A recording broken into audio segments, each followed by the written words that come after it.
먹으리다마는 개들도 제 주인의 상에서 떨어지는 부스러기를 먹나이다 하니, 이에 예수께서 대답하여 이르시되 여자여 내 믿음이 크도다. 내 소원대로 되리라 하시니 그때부터 그의 딸이 나으니라. 아멘. 서울 관악구 봉천동 행운동에 위치한 해오령교회 원로 목사님이신 최낙정 목사님이십니다. 오늘 본문 중심에서 마음을 겸한 사람이라는 제목으로 말씀을 선포하십니다. 할렐루야. 박수로 환영하면서 하나님께 영광 올려드립니다. 할렐루야. 네, 또 기도하십시다. 기도응답 성령의 인도 감사합니다.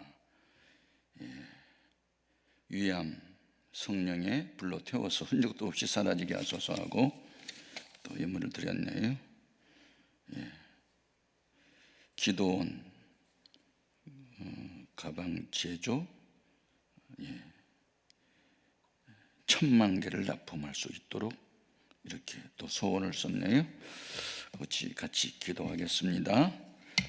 살아계신 하나님 아버지 감사합니다. 믿음으로 귀한 연부를 바쳤고 소원을 썼습니다. 큰 믿음을 가져서 소원이 이루어지도록 은혜를 주옵소서. 성령님이여 우리 모두를 진리 가운데로 인도하시고 증거된 말씀이 잘 박힌 목과 같이 마음판에 박히게 하시며 말씀을 들을 때 마음이 뜨거워지게 하시고 결단하게 하시고 열매 맺도록 은혜를 주옵소서.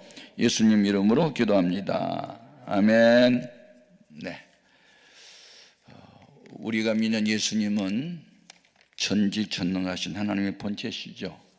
네. 그래서 믿는 자에게는 능치 못하심이 없다고 말씀을 하셨어요.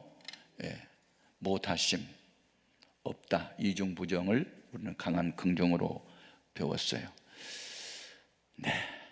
우리가 믿는 예수님은 능력이 무한하게 많은 분이실지라도 우리의 믿음만큼만 되게 하세요.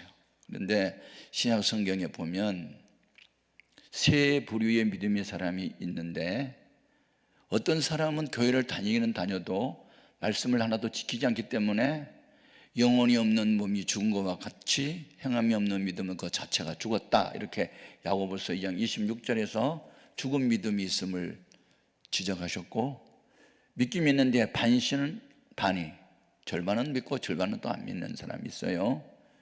그런 사람들 마음에는 항상 무슨 염려가 있어요. 육신에 무엇을 먹을까 마실까 이런 염려. 마태복음 6장 32, 33절에 믿음이 작은 자들아 왜 염려하느냐 하는 말씀이 있고요. 마태복음 8장 26절에 보면 믿음이 적은 자들아 왜 두려워하느냐 무서워하느냐. 마태복음 14장에는 믿음이 작은 자여 왜 의심하였느냐. 이렇게 해서 믿긴 믿는데 어떤 일이 있을 때 자꾸 의심을 하거나 불안에 떨거나 두려워하거나 무서워하거나 염려가 있으면 그것은 믿음이 작은 거예요. 네. 그리고 세 번째는 표적에 따르는 믿음이 있다 하셨습니다. 나를 믿는 자들에게는 이런 표적에 따르리니 내 이름으로 귀신을 쫓아내며 새 방언들을 말하며 뱀을 집으며 무서운 독을 마실지라도 해를 받지 아니하며 병든에게 손을 얹은 적 나으리라 등등. 마가복음 16장 17절 18절에서 표적에 따르는 믿음이 있음을 말하고 있어요. 그런데 문제는 그러한 믿음이 표적에 따르는 믿음이 있다 할지라도 하나님은 사도 바울을 통해서 사랑이 그 속에 없으면 아무 유익이 없다 그랬어요. 너희가 산을 옮길 만한 능력 있는 믿음이 있을지라도, 아니 너희 몸을 불사르게 내어주는 그런 헌신 봉사를 할지라도 사랑이 없으면 너희에게는 아무 유익이 없다, 아무것도 아니다, 이렇게 고린도전서 13장 1절에서 3절에. 그래서 오늘 본문 말씀에는 믿음을 겸한 사랑이 있는 어머니 이야기예요. 네. 에베소서 6장 23절에 보면 믿음이 겸한 사랑이 형제들에게 있을지어다, 이렇게 사도 바울이 에베소 교회 성도들을 축복할 때 마지막 말씀이거든요. 믿음이 겸한 사랑이 형제들에게 있을지어다. 오늘 오시안에 오신 여러분, 믿음을 갖되, 그리고 믿음을 겸한 사랑이 여러분 속에 있기를 바랍니다. 우리가 믿는 하나님은 본질이 사랑이세요. 그 사랑 속에서 거룩도 있고 그 거룩 속에 진선미, 전지전능이 있어요. 그래서 우리는 본질에 충실해야 되는데, 성경은 다 사랑의 이야기죠. 헬라어를 공부하다 보면 사랑이 4가지가 있음을 이제 배우게 되는데, 혈통적 사랑이 있어요. 아버지 날 낳으시고 어머니 날 기르시니 두 분 곧 아니시면 이 몸이 살았을까? 가히 없는 은혜를 어디에 대어 갚사오리. 정철, 옛날에 우리가 공부할 때 외웠던 시조가 있어요. 혈통적 사랑, 대단한 거죠.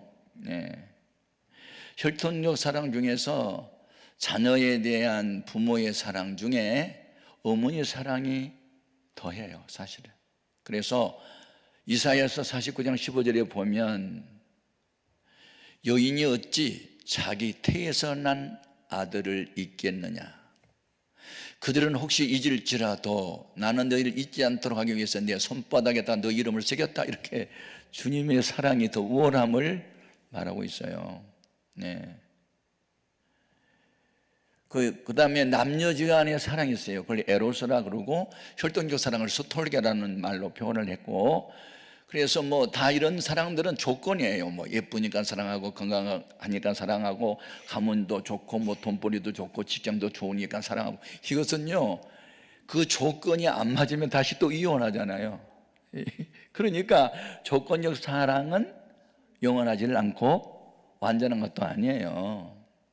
친구지간의 사랑이 있어요. 사람이 자기 친구를 위해서 목숨을 부리면 이보다 더 큰 사랑 없다고 말씀하신 주님은 저희들을 친구라고 하셨어요. 종은 주인이 하는 일 잘 모르잖아. 친구 사이에는 비밀이 없잖아. 내가 너희한테 다 비밀을 말해줄게 하면서 예수님이 친구 사랑을 이제 말씀하셨거든요. 그런데 뭐 친구 사랑이나 그 부부지간의 뭐 에로스 사랑이나 뭐 혈통적 사랑도 거기에 마지막 사랑인 아가페라는 사랑이 있어요. 그게 하나님의 사랑인데, 이 사랑을 우리가 그럼에도 불구하고 사랑, 찌라도 사랑, 못났을지라도 사랑, 죄를 범했을지라도 사랑, 뭐 불순종했음에도 불구하고 여전히 사랑, 베드로가 그렇게 마귀 노릇을 했어도 여전히 사랑하는 그 사랑, 그 사랑을 퍼펙트 러브, 완전한 사랑이라고 그러는데, 오늘 여기 본문에 나타나는 가나안 여인은 주님 앞에 믿음을 보이기는 보였는데 사랑이 겸한 믿음, 믿음을 겸한 사랑이 있었어요. 여기에 주님이 28절에 따라 네 믿음이 크도다, 네 소원대로 되라 하시니, 그 즉석에서 예수님은 그 귀신 들린 딸을 본 일도 없고 보기도 않았고 안수도 안 했는데, 시간과 공간을 초월하신 주님의 말씀의 권세는 어머니의 큰 믿음을 보신 주님의 말씀 한마디에 흉악한 귀신이 떠났어요. 문제는 믿음이에요. 믿음. 그러면 이렇게 믿음이 견한 사랑을 실천할 수 있기 위해서는 어떻게 해야 될까? 5가지 요소가 필요해요. 오늘 오후에 여러분 이 말씀을 잘 정리하시고, 이 5가지 요소가 항상 함께 있는 그런 온전한 믿음이 있기를 주님의 이름으로 축복합니다. 첫 번째는요, 예수님이 누구신가 알아야 돼요. 이 여인은 비록 이스라엘 사람이 아니에요. 이스라엘 사람들이 개취급하고 한 이방 여인, 수로보니게 여인, 가나안 원주민이었어요. 당시에 이스라엘 사람들은 가나안 원주민들을 사람 취급하지 않았어요. 개취급이었잖아요. 신부는 그런 사람이었는데도 불구하고 주님의 눈에는 이렇게 큰 믿음을 가진 사람을 아직 본 일이 없어요. 그래서 주님을 감동시켰거든요. 첫 번째가 뭐예요? 예수님 누군 걸 알았어요. 그가 예수 앞에 나와서 첫 번째 뭐라고 그래요? 주 다윗의 자손이여, 이렇게 외쳐요. 정확한 거예요. 이 땅에 메시아 구원자가 오실 때 다윗의 혈통에서, 다윗의 동네 베들레헴에서 탄생할 것을 예언했는데 주 다윗의 자손이라고 외쳤다. 예언을 성취하기 위해 오신 예수를 정확하게 안 거예요. 우리가 예수를 믿는데 모르고 믿으면 그걸 맹신이라고 그러고 알고 믿으면 그걸 신앙이라고 그래요. 우리는 맹신자가 되면 안 돼요. 예수님이 누구세요? 하나님의 본체세요. 창조 전에 이 하나님 본체이신 예수님에 의해서 천지 만물이 창조되었어요. 태초에 말씀이 계시니라 이 말씀이 하나님과 함께 계셨으니 이 말씀은 곧 하나님이시라.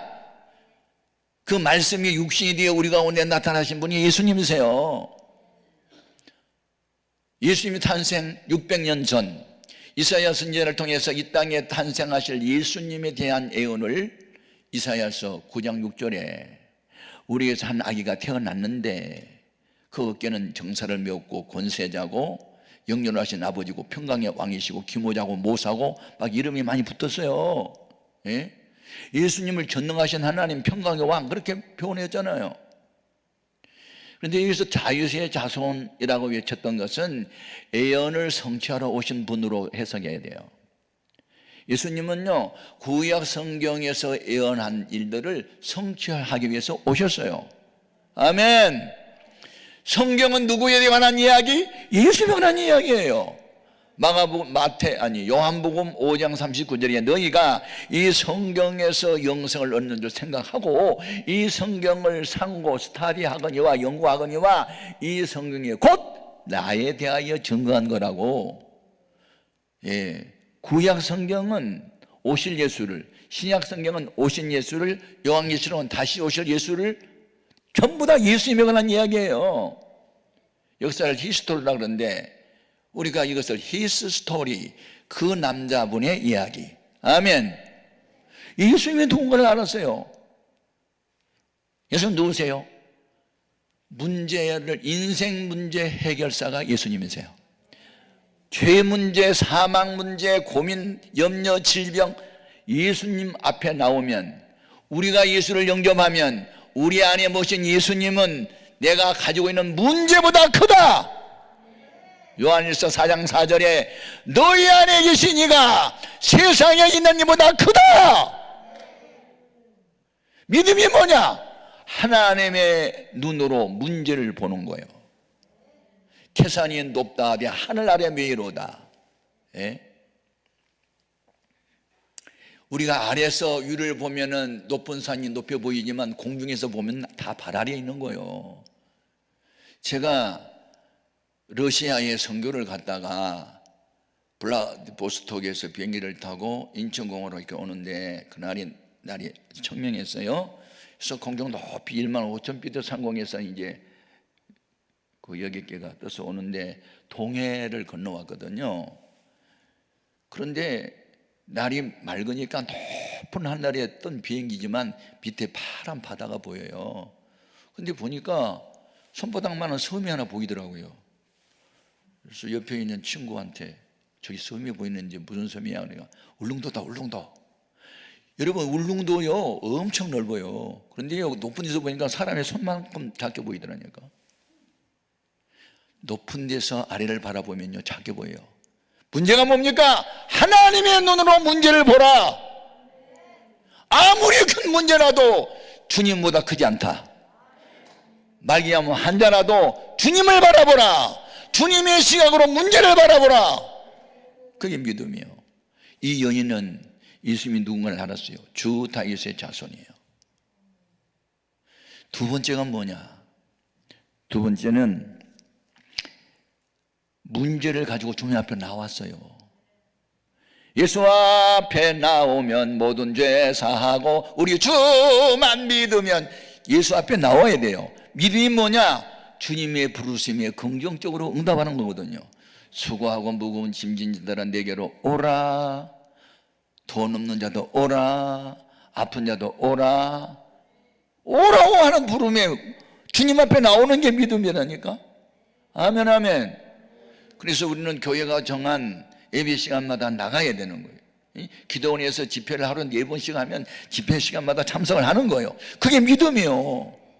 그래서 이 믿음을 온전하게 갖기 위해서 큰 믿음으로 가는 데는 5가지 요소가 필요한데, 첫째는 예수님이 누군가를 아는 거고, 두 번째는 문제보다 크신 주님 앞에 내 문제를 가지고 나오는 거고, 세 번째는 뭐냐?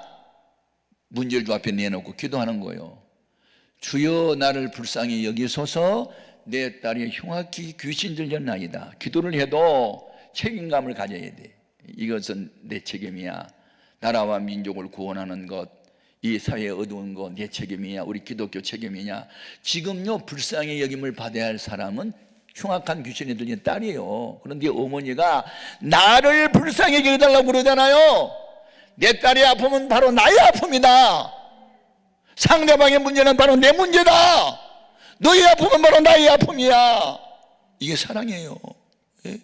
딸이 아파가지고 밤에 잠도 안 자고 고함 지르고 미쳐갖고 돌아다니는데 어머니 마음이 얼마나 아팠던지. 딸을 불쌍히 해달라는 말은 하지 않아. 나를 불쌍히 해달라는 지. 나를 불쌍히 해달라는 이유가 그 다음에 내 딸이 흉악하게 귀신 들렸다고. 그냥 귀신이고 흉악하다는 말은 인간의 방법으로 억제할 수도 없고 방법이 없다.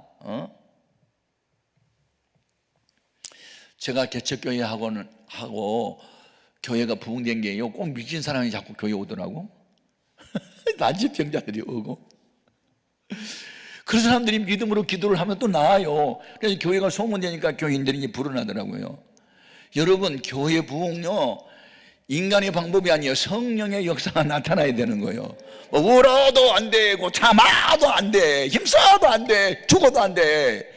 믿으면 돼. 성령님의 역사 나타나야 돼. 예. 뭐 간증이 많아요. 한 분은 102번지 달동네 모가 판자촌에서 나오는 조한래 집사라는 사람이 주일날 예배 시간에 이제 끝나고 저 뒤에서 인사하는데, 그때 뭐 교인들이 한 100명 정도 모였어. 남의 집 2층에서 해서 할 때인데, 얼굴이 너무 뭐 이렇게 그냥 노랗게 떴다고 하나, 하여튼 뭐 백지잖아, 하얗고 핏기도 없고 기운도 없고 그냥 죽지 못해 사는 그런 얼굴이어서, 집사님 무슨 일 있었더니 그냥 못 살겠어요 그러더라고. 오늘 무슨 문제가 있구나. 사연 한번 말해봐요. 우리 남편이요, 그 세브란스 병원에서 지금 뭐 3개월 동안 계속 있었는데 이제 끝났대요. 간암 말기에다가 복숭아기 차고 합병증이 와갖고요, 인사불성이 됐고요, 고마 영향이에요. 이제 뭐 끝났어요. 죽을 날 이제 며칠 안 남은 것 같아요. 그러는 거예요. 그러니까 부정적인 말을 내가 딱 듣는 순간에, 이 집사님이 왜 이렇게 믿음이 없을까? 믿는 자에는 능치 못함이 없다는데 왜 이렇게 믿음이 없을까? 그래서 그러세요. 그런데 목사님 한 가지 부탁할게요. 뭐요? 우리 남편 곧 죽거든요. 죽기 전에 예수를 믿어야 천당 가잖아요. 그러니까 한 번만 신방을 오셔서 전도 좀 해주세요 그러는 거예요. 그래서 전도는 집사님이 하지 왜 내가 합니까 그랬더니, 내가 100번도 더 했어요. 근데요 씨가 안 먹혀요. 그러니까 목사님 와서 꼭 좀 전도 좀 해달래. 아니, 전도를 해달라는 말에 제가 거절할 수가 없더라고요. 그래서 내가 이제 전도하려고 갔어요. 누웠는데요, 숨을 쉬는데 할 때요, 이제 복소가 차가지고 숨을 가쁘고 계시는데 공기가 안으로 들어갔다 나올 때 있잖아요, 썩는 냄새가요 진동을 하는 거예요. 꼭 생선 썩는 냄새 같이 막 쾌쾌한 냄새 막 내가 코를 못 들 정도로 악취가 나더라고요. 악취가. 숨은 쉬고 있는데 성경이랑 똑같아요. 예, 혀가 굳어가지고 말도 못하고 눈도 감고 있고 인사불성인데, 그런데 사람이 오각 가운데 청각 있잖아요. 이 누가 옆에서 말하는 소리는 다 듣는데요, 자기 혀가 굳어서 말은 못해도 나 의사한테 들은 얘기야. 그래서 내가 교회다 대고 십자가에서 예수님 못 박힐 때 양쪽 강도 중에 한 사람이 예수 믿고 구원받은 것처럼 우리 최 선생님도 예수 믿어야 된다고 이제 교회다 대고 말을 했는데 전혀 반응이 없어요. 그래서 주기도문으로 마치겠다고, 그리고 주기도문 이제 하니까 일어서려고 하니까, 목사님 모처럼 오셨는데 안수 한번 하셔야지 또 그러는 거야. 아니, 내가 가만히 보니까 곧 죽을 것 같은데 안수해가지고 병이 안 낫고 죽어버리면 목사님 능력이 없다는 평가를 받을 것 같아. 내가 머리가 핑핑 돌아갔어요. 그래서 집사님, 믿음 없는 사람에게 안수하면 소용없고요. 그냥 마음에 믿는 게 중요해. 믿어. 안녕히 계세요. 그러고 이제 나왔어요. 도망치듯. 바깥에 나와가지고 심호흡을 한 번 했어요. 왜냐하면 막 썩은 송장 냄새 같은 거 많이 맡았기 때문에 후 하고 이제 가파른 언덕길로 내려오는데 성령님께서 최 목사, 병든 사람 누가 고쳐? 주님이 고치죠. 이제 주님하고 나하고 이제 대화하는 게 길 내려오면서 기도는 누가 해야 되지? 기도도 주님이 하세요. 그런 말을 하려다가 그러면 안 될 것 같아. 누가 고치냐고 물었을 때는 주님이 고친다고 내가 말을 했는데, 그런 병든 사람을 위해서 누가 기도해야 되느냐고 물었을 때는 이게 빨리 대답이 안 나오는 거야. 그때 떠오르는 말씀, 여러분 성령님을 모시게 되면 성령님이 하시는 일 중에 하나가 전에 들었던 말씀이 생각나게 하시리라. 아멘입니까? 요한복음 14장 26절에 보혜사 성령이 너에게 임하면 그가 너희를 진리 가운데로 인도하고 모든 걸 가르쳐도 주지만 시시때때로 전에 들었던 말씀을 생각나게 하시리라. 무슨 말씀 생각났을까요? 야고보서 5장 15절에 믿음의 기도는 병든 자를 구원하리니 누가? 주께서 저를 일으키리라. 주께서 저를 일으키라. 기도는 최 목사가 하지만 병자를 일으키고 안 일으키는 사람 내 소관이야. 그런데 너 왜 의심하고 죽을 것만 생각하고 부정적으로 생각하고 조 집사 믿음 없다고 판단만 하지 너도 믿음이 없잖아. 왜 널 털고 왜 그냥 내려오냐고 막 성령님이 책망을 주는데요. 길을 내려오다가 내가 섰어요. 돌아가서 기도를 해줄까 하다가 창피해. 그러고 다시 집으로 와버렸는데 목요일이었어요. 주일날이 됐어요. 이제 조 집사님이 또 예비들을 나왔어요. 그래서 뒤에서 또 인사하면서 좀 어떠세요? 그랬더니 틀렸어요. 고개를 좌우로 내젓으면서 틀렸다는 그 표정을 짓는 순간에 내 마음에 도대체 이 조 집사가 왜 이렇게 믿음이 없나? 왜 틀렸다고 말을 하나? 그래서 내가 영적으로 분노를 느껴요. 집사님, 마가복음 9장 23절에 할 수 있거든요. 무슨 말이냐? 믿는 자에는 능치 못함이 없다고 그랬는데 왜 자꾸 틀렸다고 그러고 안 된다고 분위기 말을 하세요?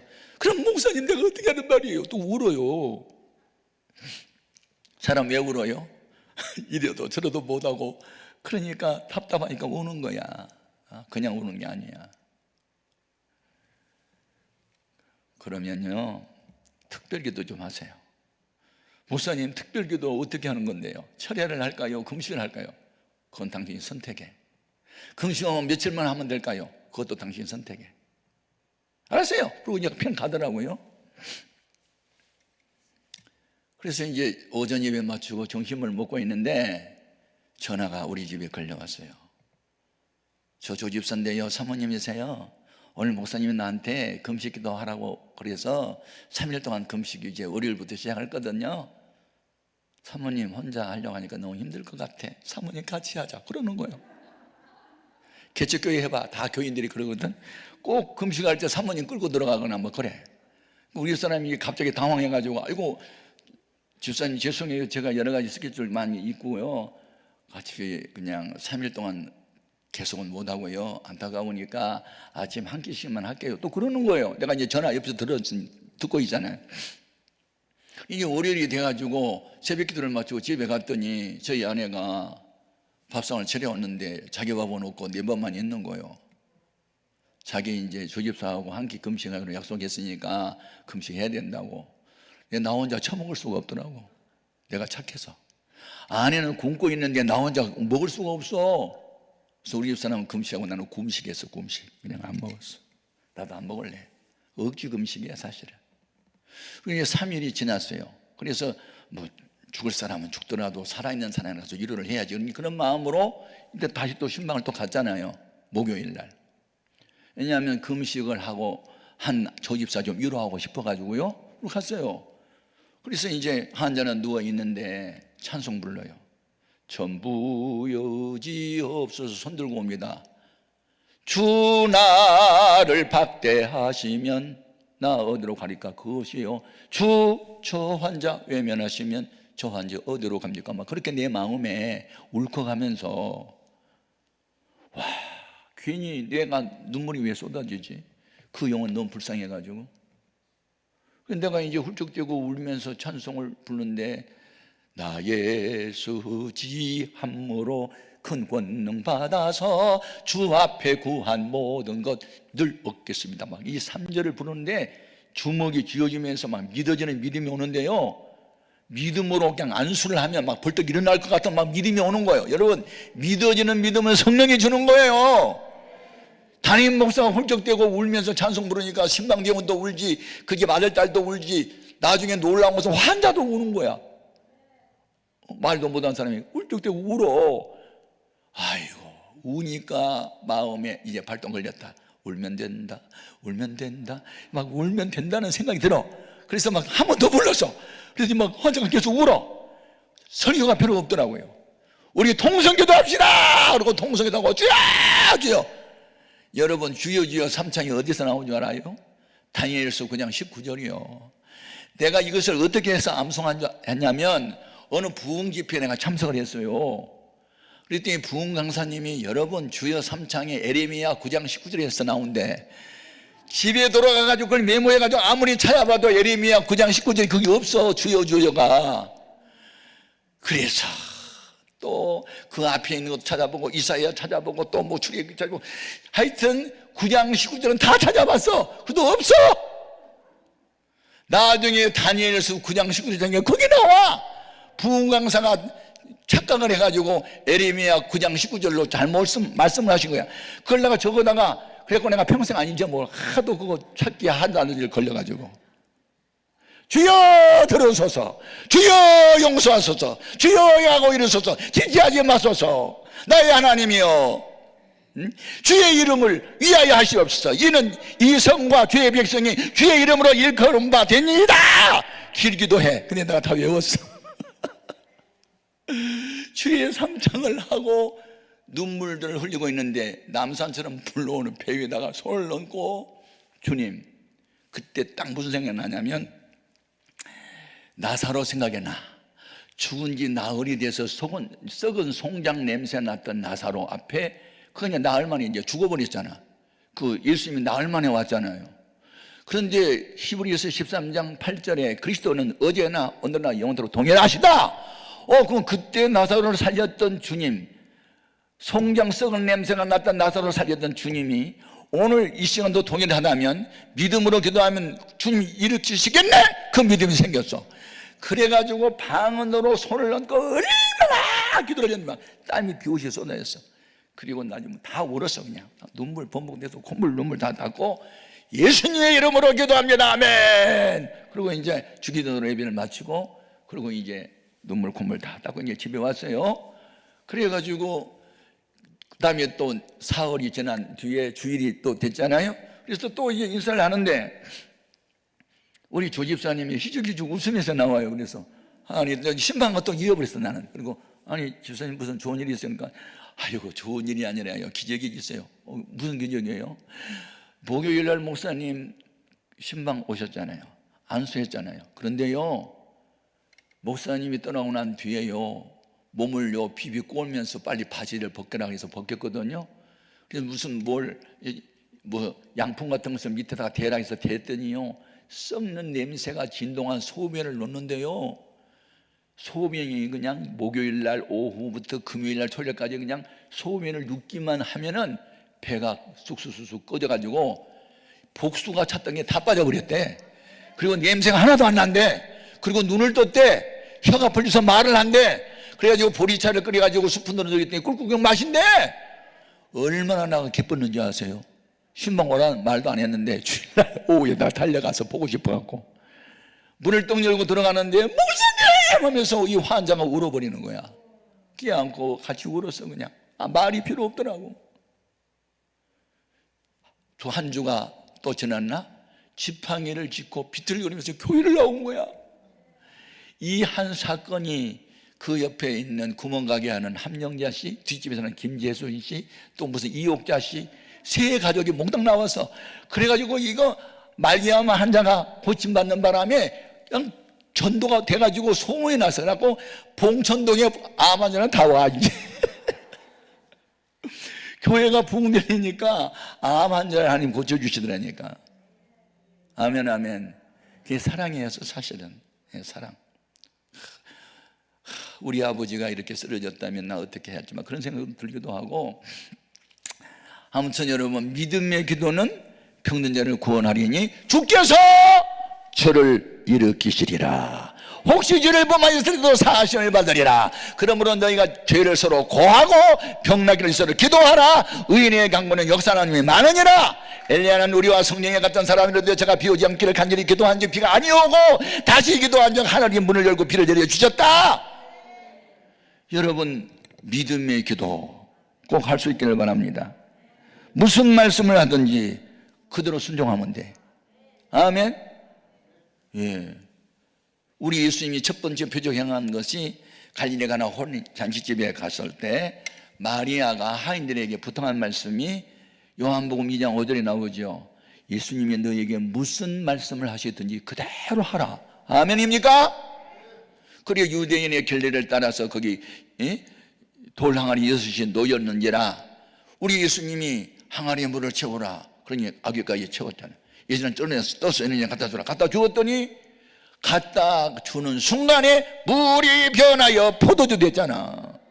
그래서 연회장은 물로 된 포도주를 맛보고도 어디서 났는지 알지 못하되 물돈 하인들만 알더라 말이야.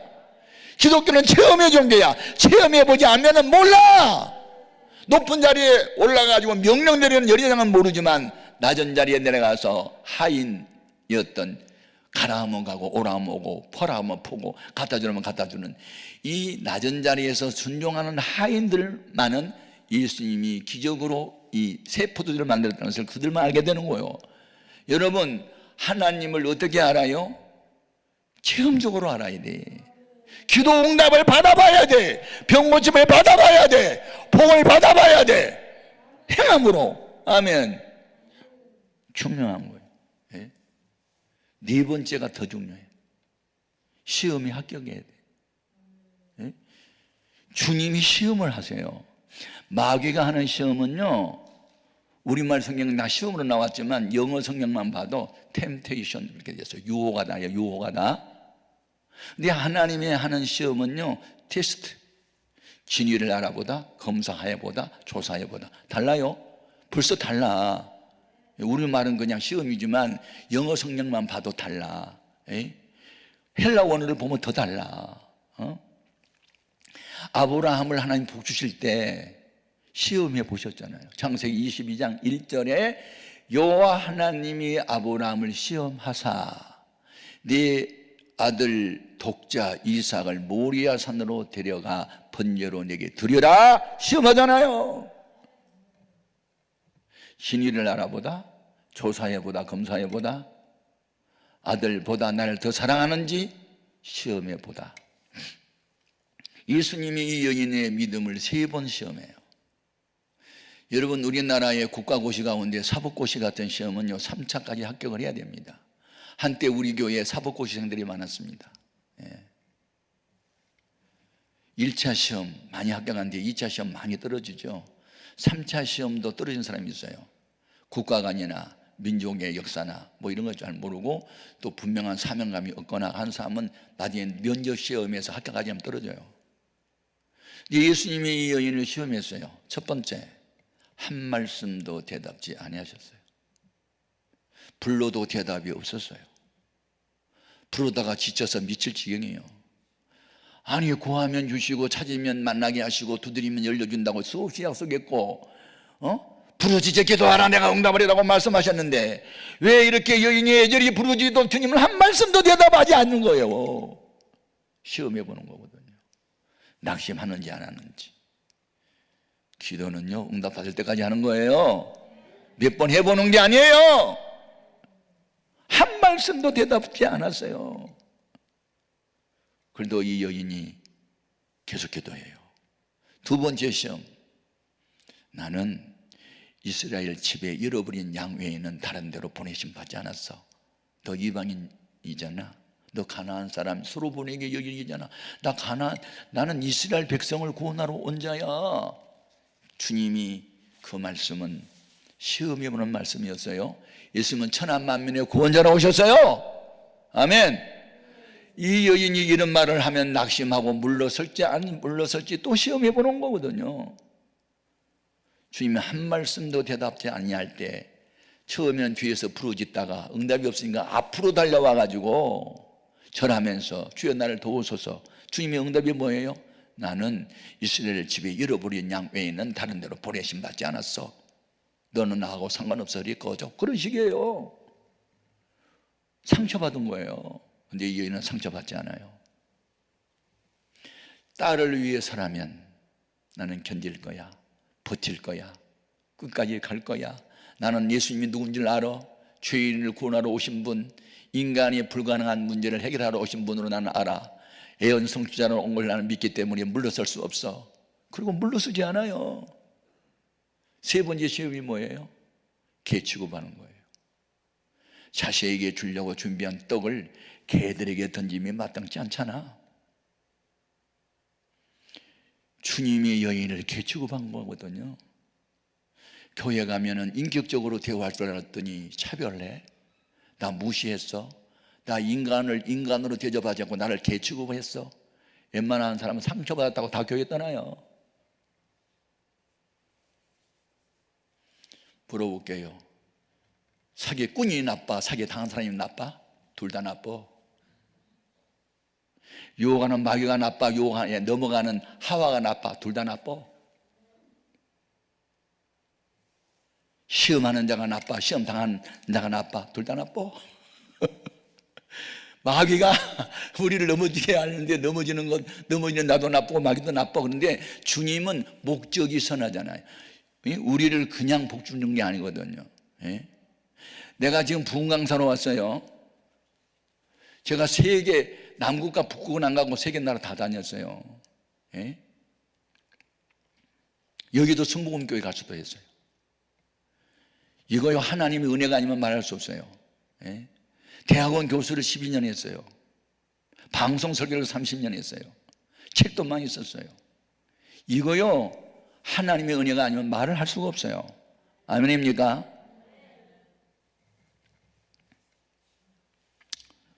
개취급을 했다. 하나님이 들어 쓰는 사람들 보면요 그냥 쓰지 않아요. 구르는 돌에는 이끼가 돋지 않는다는 말도 있고요, 부지런한 물 예방하는 얼새도 없다 그런 말도 있는데, 하나님이 쓰는 사람들 보세요. 하나님이 복 준 사람들 보세요. 그냥 줘요? 아니요. 요셉이 나이 30살에 에집트의 국무총리 됐죠.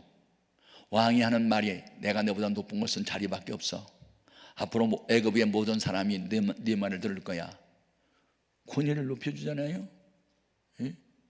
다니엘 바빌론 포로 생활할 때 국무총리, 다른 총리들이 시기 질투나서 사자밥이 되게 하려고 했지만, 여러분 사자굴 속에 들어갈지라도 하던 기도 계속하고 하던 감사 계속하는 시련 연단, 그런 사람들을 하나님이 들었었지 그냥 편안하게 온상수에서 자란 식물 같은 사람 들었어요? 안 써요.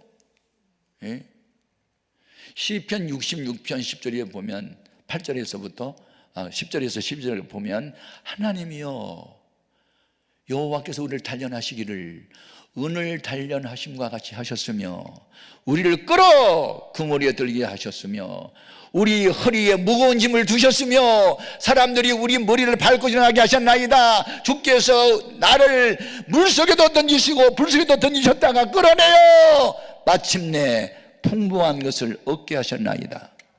시편 기자의 자기 간증이거든요. 고난당한 것이 내게 유익이라. 아멘입니까? 고난당한 것이 유익이라.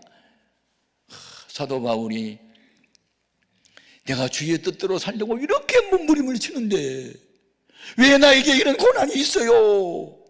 그런 항의 기도를 막 했나 봐요. 2차 전도 여행에 때 루스드라에 가서 전도했거든요. 나면서부터 안진병을 일으켰어요. 그것도 안수도 안 하고 일으키지도 않았어요. 말로, 내 말로 일어서! 그러니까 일어섰어요. 그렇게 능력이 많았던 사도 바울인데 유태인들이 와가지고 돌로 쳐서 바울을 기절시켰잖아요. 죽은 줄 알고 끌어다가 쓰레기통에 갖다 던졌어요. 근데 나중에 정신이 돌아와서 이제 살아났거든요. 그래서 고린도 후서 1장 8절에 보면 형제들아, 우리가 아시아에서 당한 고난을 너희가 알지 못하기를 원치 아니하노라. 그때 우리는 심한 고난을 받아 살 소망이 끊어졌다. 그런데 나중에 하나님 알려주시겠는데 이와 같은 시련과 연단을 허락한 목적은 너 바울, 너 자신을 의지하지 말고 죽은 자를 다시 살리시는 하나님만 의지하게 하려 하심이라. 아멘, 아멘. 왜 믿었던 사람한테 발등지키고 배신당하게 만들어요? 하나님만 의지하게 하려고. 아멘입니까? 사람은 사랑의 대상일 뿐이야. 믿음의 대상은 주님밖에는 없어. 그러므로 사람한테 배신당했다고 상처받았다 말하지 마. 왜 사람을 하나님처럼 의지할 분은 주님밖에 없는데.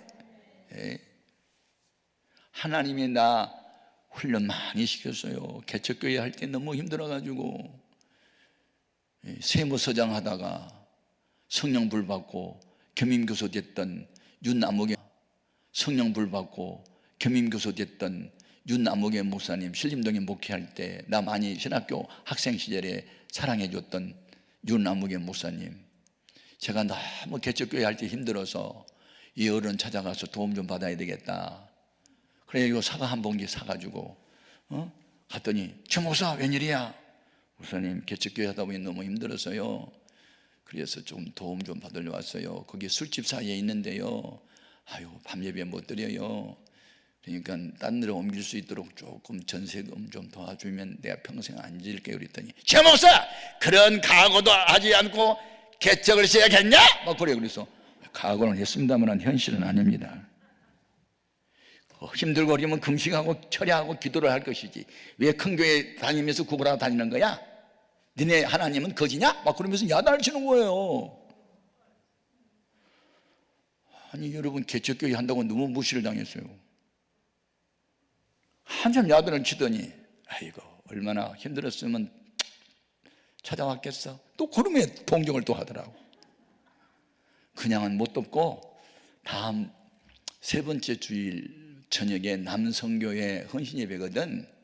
그때 와서 우리 밤예배 한 200명에서 230명 모이는데 그때 와서 헌신예배 때 설교하지 마. 간증해. 뭐 죽을 병 걸렸는데 기도할 때 하나님 고쳤다. 그 간증만 해.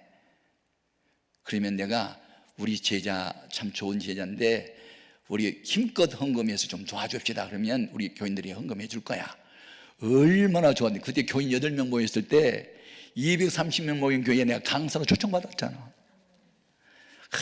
손꼽아 기다려서 그날 찾아서 이제 갔잖아요. 목사님이 깜짝 놀라서 최 목사 오늘 주일 일이 웬일이야? 그러는 거예요. 오늘 남성교회 헌신예배 아닙니까? 맞아. 근데 왜 왔어? 깜빡 잊어버렸대. 여러분 내가 위대한 목사였으면 잊어버릴 것어? 하찮게 보니까 잊어버리지. 아유 미안하네 나 깜빡 잊어버렸어. 오늘 다른 교회 목사님 강사로 왔거든. 그날 밤 강사가 둘이야. 미안해 내가 깜빡 잊어버렸네. 아 이걸 어떻게 하면 좋아하나 한탄하시더라고. 괜찮아요. 그런데 있잖아 다음 달에는 또 그 여성교회 연합회 헌신예배가 있어. 그때 와. 그러면 내가 그때는 실수하지 않을게. 그때는 혼자 오지 말고 사모님도 같이 와. 7시 반 예배니까 6시까지 오면 저녁 식사 같이 하고 알았지? 우리 또 달래주는 거야. 그래서 알았어요. 고마워요. 뒷자리에 앉아서 예배를 드렸는데요 이상한 노랫말이 생각나.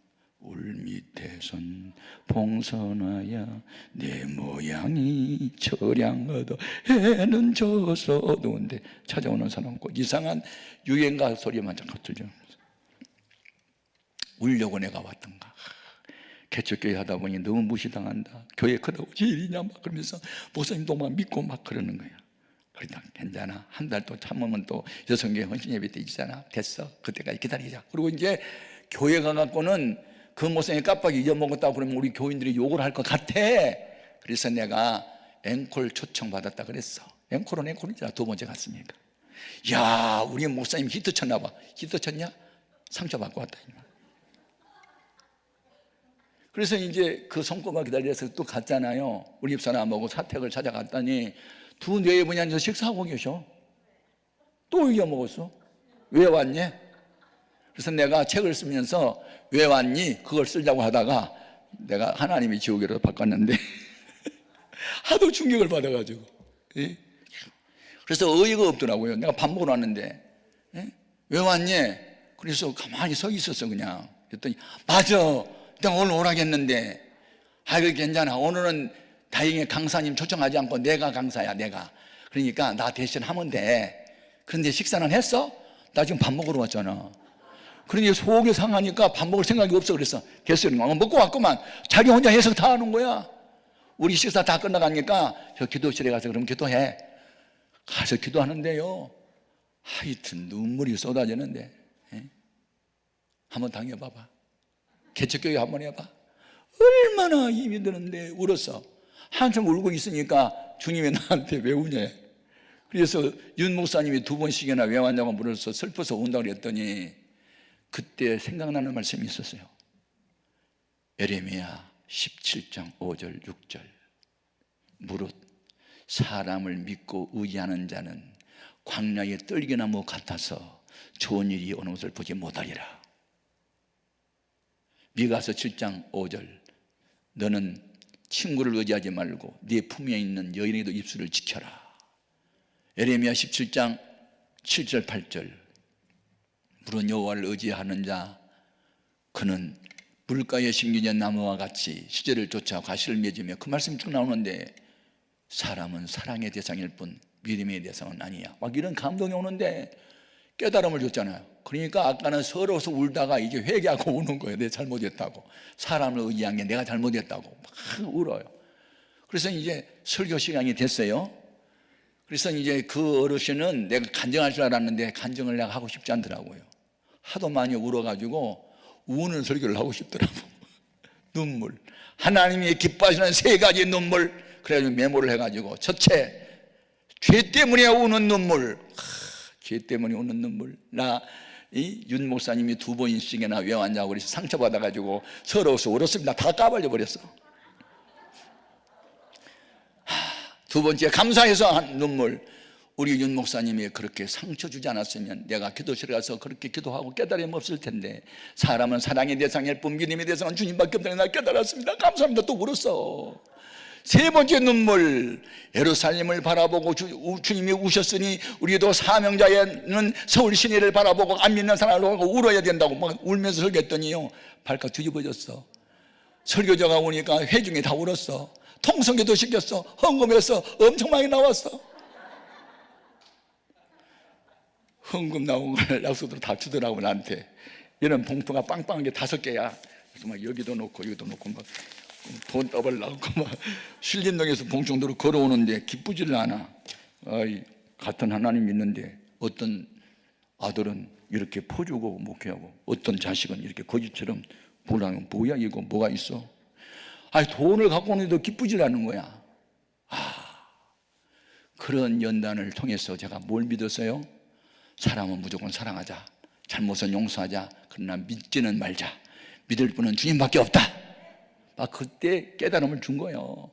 그때부터 힘들고 어려우면 금식하고 힘들고 어려우면 밤을 지서 철야기도 하고 목적헌금 목적 기도하고 막 산에 가서 막 여럿이 금식하고 막 몸부림치고 그러면서 하나님이 나를 하나님만 의지하게 만든 거거든. 아멘입니까? 지금 이 여인이 큰 믿음을 주님이 인정하기 위해서는 3가지 시험을 하는데 두 번째가 이제 이게 개축을 했잖아요. 세 번째가 뭐냐? 세 번째 시험이 개취급을 했잖아요. 개취급을. 인격적인 대우를 받지 못했을 때 사람은 분노합니다. 그리고 그 욱하는 성질 때문에 사람 죽이잖아요.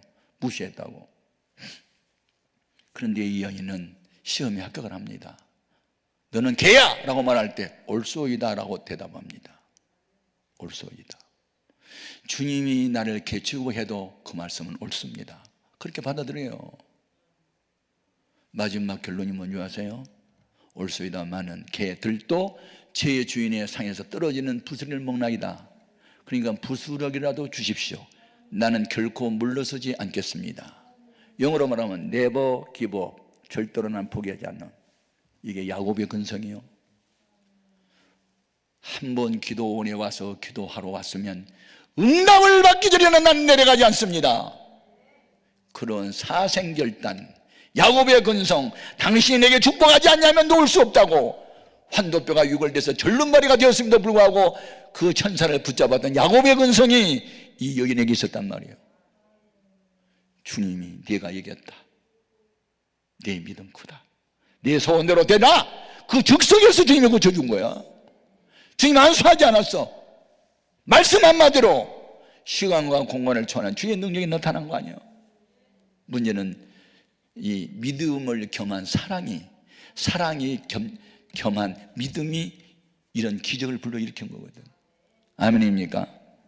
여러분, 우리는 이제 기도하되 우리가 기도하는 이유가 있어요. 기도 왜 해요? 나에 대한 부정과 하나님에 대한 긍정이 기도예요. 여호사밧 왕이 연합군이 침범해 왔을 때 예루살렘 거민들 3일을 금식을 시키면서 대표기도를 이렇게 합니다. 역대하 20장 12절에서 주여 우리는 이 큰 무리를 대적할 능력이 없고 어떻게 할 줄도 알지 못하옵고 오직 주만 바라보나이다. 이게 기도요. 자기에 대해서는 부정하잖아. 어떻게 해야 줄 줄 우리는 알지 못하와서 주님만 바라봅니다 이거야. 주님만 의지합니다. 주님의 도움 없이는 우리는 할 수가 없습니다. 자기 부정, 하나님의 공정, 그게 기도예요. 아멘입니까? 그때 여호와의 복병이 적전에 나타나가지고 지네들끼리 싸우다가 망해버리잖아요. 그래서 그들이 군량미 버려두고 도망가는데 3일 동안 그것을 취하잖아. 여러분, 그걸 여호와 니시라고 그래. 하나님 대신 싸워주는 거거든. 예? 왜 기도하는가? 인간이 할 수 없는 걸 하나님이 하실 수 있으니까.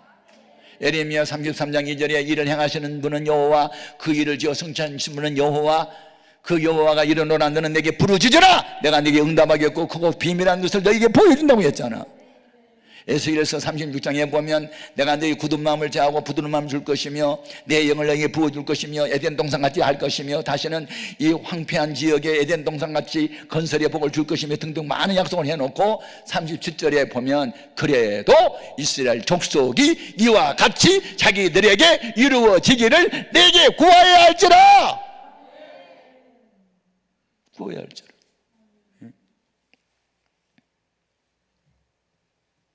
저는 이 비밀을 알아서요, 지금도 새벽기도 시간 딱 되면요, 벌써 새벽 3시만 되면 딱 깨죠. 예, 얼마 전에 우리 교회에서 잠언 여행을 했어요. 그러니까 이제 월, 화, 수, 목, 금 한 주일에 5번. 그리고 31장까지 있잖아요. 그러니까 30일 동안 이제 그 5주 동안을 이제 특별 새벽기도를 선포했거든요. 보통 한 주만 선포하면 교인들이 많이 나와요. 근데 이렇게 한 달씩 선포하면요, 처음에 많이 나오다가 안 하던 새벽기도 나가니까 하늘이 노랗고 깜깜하고 비틀거리니까 점점 줄어드는 경우가 있거든요. 여러분, 성공한 사람들의 공통점이 뭔지 아세요? 좋은 습관이 있어요. 저는 새벽기도가 몸에 습관이 돼가지고요, 부흥회를 갔다가 새벽 2시에 와도요, 새벽 4시만 되면 다시 가요. 그게 무서운 습관입니다. 이 몸에 배어있는요, 요게 몸 시계가요, 그냥 그 시간만 딱 되면 다 눈 뜨지게 만들고 교회로 가게 만들어요. 이게 좋은 습관인 줄 믿습니다. 예수님도 습관을 좇아 감람산에 가서 기도하신 것처럼 여러분도 문제가 있거든 기도원에 오는 습관, 금식하는 습관, 기도하는 습관 가질 수 있기를 바랍니다. 그래서 결국은 이 여인이 말이죠, 이 믿음을 겸한 사랑을 실천하더니 결국은 문제 해결받아. 여러분, 백부장 로마 사람도요, 자기 하인을 위해서 주님 오실 필요 없어요, 말씀만 해주세요 막 그러잖아요. 마태복음 8장에. 그때 주님께서 저희들에게 하신 말씀이 있어요. 내가 이스라엘 사람들 중에 이만한 믿음을 만나보지 못하였다. 주님은요 외모로 사람을 만나지 않아요. 로마 사람이든 수르보니게 여인이든 가나안 사람이든 간에 믿음만 있으면 주님은 기뻐하세요. 히브리서 11장 6절에 그래서 믿음이 없이는 기쁘시게 못하느냐라고 했잖아. 주님이 가장 보고자 하는 것은 믿음이야. 믿음 없이는 헌금 못해요. 믿음이 있어야 헌금하는 거거든. 예? 믿음. 지금 저하고 저 수행비서 목사님이 지금 코로나 감염돼 가지고 지금 격리 수용을 하였어서 오늘 같이 못 왔거든요. 그래서 여기 안수 집사님 한 분이 운전해 와서 내가 온 거거든요.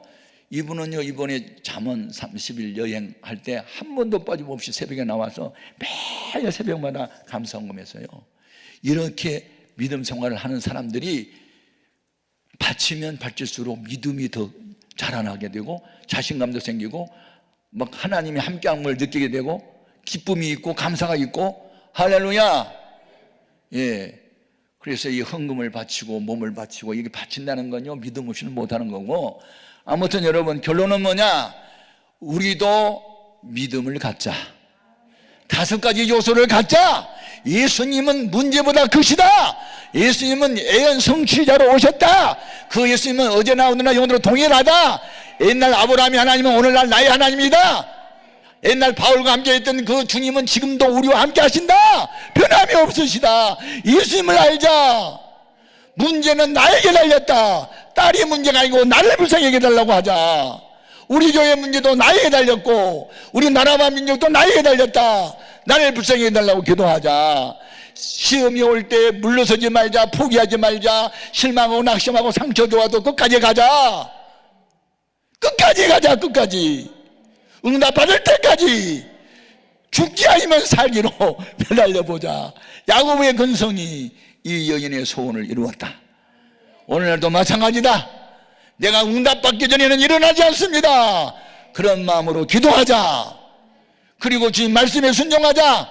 개측을 해도 기분 나빠 생각하지 말고 아멘 올소이다 하고 받아들이자. 무슨 말씀을 하든지 아멘 하자. 그러면 기적은 나타난다. 내 중심에서 주님 중심으로 완전히 바꿔버리는 이런 믿음이 온전한 믿음이고, 이 온전한 믿음을 가질 때 기적은 상식처럼 나타난다. 어떤 특정인에게만 기적이 나타나는 게 아니에요. 기적은 누구에게나 나타나. 믿음대로 되니까. 아멘입니까? 여러분, 우리가 믿는 예수님은 살아계시고 변함이 없으시고 조건 없는 사랑으로 사랑해요. 실수를 했고 거짓말도 했고 넘어졌고 그냥 속이기도 하고 하여튼 내 마음이 쓰레기통같이 하나님 앞에 바로 된 거 하나도 없어도 그래도 여전히 사랑하신 이 조건 없는 사랑 때문에 우리가 여기까지 왔잖아요. 여러분, 사람은 사람을 평가하고 점수 주고 하지만 주님은 잘못해도 용서하고 또 용서하고 한 번 택한 백성은 버리지 않아요. 그러므로 오늘 우리는 이 여인의 믿음을 본받자. 이 가나안의 여인의 믿음은 오늘날 나의 믿음이다. 이제는 나도 가나안 여인처럼 끝까지 주님을 의지하겠다. 아멘입니까? 그 믿음 가지고 오늘날 이렇게 기도해요. 하나님, 이 가나안 여인의 믿음 나의 믿음이 되게 하시고, 나도 이런 소원이 있거든요. 꼭 이루어지고 싶은 거 있어요. 제가 불신자 가정에서 혼자 예수 믿어서 고1 때, 그래서 알코올 중독자 아버지, 종갓집 장선으로 제사 책임을 졌던 아버지, 3일 금식기도 하고 죽으면 죽으라고 매달려서 천사가 나타나고 아버지 쓰러뜨려가지고 예수 믿게 됐고, 무당 불러다가 구됐던 어머니 40일 새벽 기도할 때 부흥 집회 때 어머니 무너져가지고 교회 나가게 되고, 그러면서 70가 어머니 왕창 무너져서 다 예수 믿게 됐단 말이에요. 나 한 사람이 주님 앞에 바로 서면 내 가족 전체를 다 구원할 수 있어. 그건 하나님이 하시는 일이에요. 우리는 다만 믿음만 가지면, 믿음의 사람만 되면 그와 같은 역사가 나타날 줄 믿습니다. 기도해요. 하나님, 나에게도 이 큰 믿음을 주시옵소서. 주의 이름으로 세운 부르고 통성으로 기도합니다. 주여!